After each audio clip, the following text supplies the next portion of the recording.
कपड़े धोने वाली बहू। शादी के पहले से ही विभा को कपड़े धोने का बड़ा शौक था। कभी नल के नीचे तो कभी तालाब के पास। अरे मेरी नीली वाली लुंगी नहीं दिख रही है। विभा की अम्मा, कहाँ रखी है लुंगी? अरे वो तो विभा ने परसों ही धोकर रखी थी आपकी अलमारी में, देखो वहीं होगी। वो ना मैंने आज धो दी, मुझे लगा कि गंदी हो गई होगी। अरे कैसे गंदी हो गई थी? उसे तो मैंने पहना भी नहीं। हे भगवान, इस लड़की के कपड़े धोने की आदत से परेशान हो गया हूँ मैं। जितना तो घर में राशन नहीं आता, उससे कहीं ज्यादा डिटर्जेंट पाउडर का खर्चा है। इसकी शादी करवा दो, शादी जाए अपने घर में ही करे काम, फिर चाहे घर के कपड़े धोने हो या पूरे गांव के। हाँ ठीक बोल रही हो, देखता हूँ मैं कोई लड़का। वो दिन भी आ जाता है जब विभा को देखने लड़के वाले आ जाते हैं। लड़की मुझे अच्छी लगी।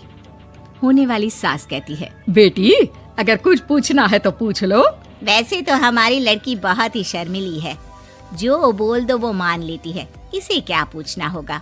अरे कैसी बात कर रही हो माँ, मुझे इन लोगों के घर रहना है, सवाल तो कई है। हाँ हाँ बेटा, पूछ लो ना, क्या पूछना है। आप लोगों के घर कपड़े कौन धोता है? सास का मुंह बन जाता है। देखो, अगर तुम ये कहना चाहती हो कि तुम्हें कपड़े धोने नहीं आते तो सुन लो, कपड़े मैं ही धोती हूँ, लेकिन तुम्हारे आ जाने के बाद मैं रुमाल तक नहीं धोऊंगी। अरे चुप रहना भाग्यवान, बहू बेचारी घर आई नहीं, उसे डराना शुरू कर दिया। वो क्या है ना बिटिया, अभी तक तो ये कल्लू की माँ ही धोती थी, लेकिन अब तुम्हारे पापा तो दहेज में वॉशिंग मशीन देंगे ही। तभी विभा की माँ बोल पड़ती है, सवाल भी पूछा तो क्या। वैसे भाई साहब, मशीन की तो फिर भी कपड़े धोने की कैपेसिटी होती है। मतलब जो बिटिया दे रहे हैं ना विभा, इसे कपड़े धोने का बहुत शौक है। ये आप लोगों के क्या, आस पड़ोस गांव मोहल्ले सबके कपड़े धो दे और उफ तक ना करे। बाहर देखा नहीं आपने कितने कपड़े सूख रहे हैं? सब हमारी बिटिया ने ही तो धोए हैं। बस भी करो ना माँ, शर्म आ रही इतनी तारीफ सुनकर। और तो और एक दाग निकाल कर दिखाओ तो मान जाऊं। हाँ अच्छा, माफ करना बेटा, मैंने गलत समझा। हमें तो रिश्ता बहुत पसंद है। और ऐसे जुड़ जाता है रिश्ता कपड़े धोने का शौक रखने वाली विभा का। उसकी शादी हो जाती है कोयला फैक्ट्री में काम करने वाले कल्लू के साथ। शादी के बाद अचानक विभा चिल्लाती हुई सास के पास आती है। सासू माँ, अरे सासू माँ कहाँ है आप? ये तो धोखा है, धोखा दिया आप लोगों ने मुझे। इसे ससुर के चक्कर के बारे में पता चल गया। अरे तो उसमें तुझे क्यों धोखा मिला है? अरे नल में पानी नहीं आता, कपड़े कैसे कब धुलेंगे? अच्छा, तू पानी नहीं आ रहा उसकी बात कर रही है। तो आपने क्या सोचा? कुछ नहीं। अच्छा, तेरी माँ ने कहा था कि कपड़े धोने का शौक है तुझे, याद आया मुझे। शौक बोलकर कपड़े धोने वाले मेरे जुनून को कम ना आके सासू माँ, कपड़ा धोना मेरा गुरूर है। तभी पति भी वहाँ आ जाता है। अभी मैंने इसे सनी देओल की फिल्म दिखाई है, उसी के डायलॉग मार रही है माँ। अच्छा सुन, साफ बता रही हूँ, पानी सुबह 4 से 6 और शाम को 10 से 12 आता है, समझी? विभा टाइमिंग सुनकर हैरान हो जाती है। ये क्या भूतों का मोहल्ला है? सुबह 4 बजे उठकर कौन कपड़े धोता है? 4 बजे टंकी में पानी जाता है, फिर सारा दिन धोना ना, किसने मना किया? अरे कैसी बात कर रही हैं? 200 लीटर की टंकी में कितने कपड़े धो लूंगी मैं? सुबह ही उठ जाऊंगी मैं। अब क्या था, विभा सुबह 4 से लेकर रात के 12 बजे तक कपड़े ही धोती रहती। एक रोज सास पड़ोस से निकलकर कहीं जा रही होती है कि साथ वाली कहती है, हाँ कल्लू की माँ, जरा ये बताओ कि 2 साड़ी है, 2 ब्लाउज और एक पेटीकोट और एक नाड़े वाला लंबा कच्छा। हाँ तो?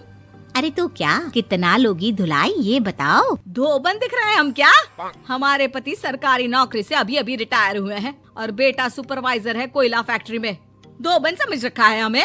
हाय रे कल्लू की अम्मा, माफ कर दो, वो तो मोहल्ले में यही सब बता रहे थे कि तुमने बहू को कपड़ा धुलवाने के काम में लगा दिया है। सास को पड़ोसन की बात सुनकर गुस्सा आ जाता है। वो घर पहुंचती है जहां घर के बाहर ही इतने सारे कपड़े सूख रहे होते हैं जितने कि किसी धोबन के घर पर। अरे ओ कल्लू की दुल्हन, बाहर निकल।